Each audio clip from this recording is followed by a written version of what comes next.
1 hour in. Oh man, this is so charming. It's easy and simple, but I actually love it.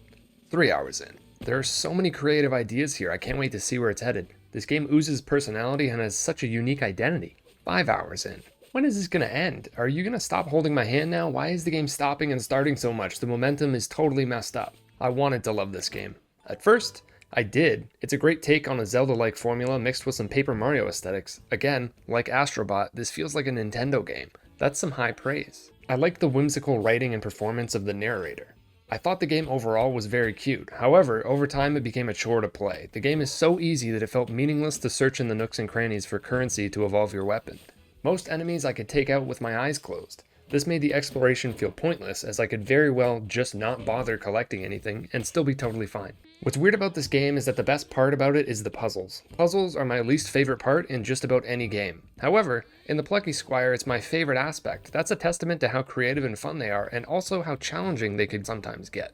You really had to think outside of the box, or page in some cases. Melding 2D and 3D is rarely even attempted, and I think that they did a great job here with that. It also means that the other parts of the game were just not very interesting. Fighting was pretty boring, despite actually being very smooth and responsive. The moveset and the way the game feels in combat would be fantastic in a different game. It's on par with, if not better feeling than some top-down Zelda games in this department.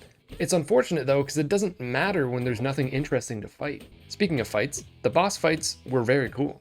They basically pulled an It Takes Two, where you're constantly thrust into various different genres for a few minutes just to fight a boss. You got a rhythm game boss, a twin-stick shooter boss, a punch-out boss. It's a cool way to mix things up. I was definitely disappointed when they built it up that you were going to get a cool bow weapon, only to find out that it was only there for use in a very specific instance, and then it literally disappears. Like, what?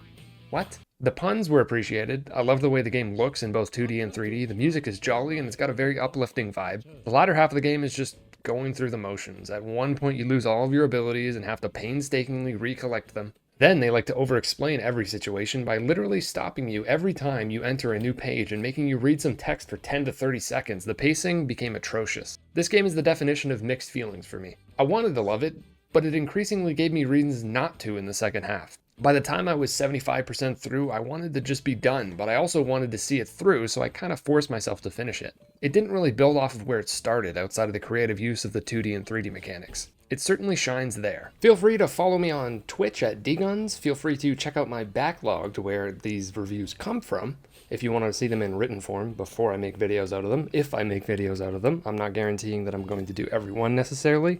I'm not sure. And thank you to those that support me on Patreon. Currently, we've got The Mex Factor, Kinoth, Scion, Hookie, BioBadger, and Rod. If you'd like to support me over there, feel free to check it out. This and all the other links are in the description. Thanks for watching.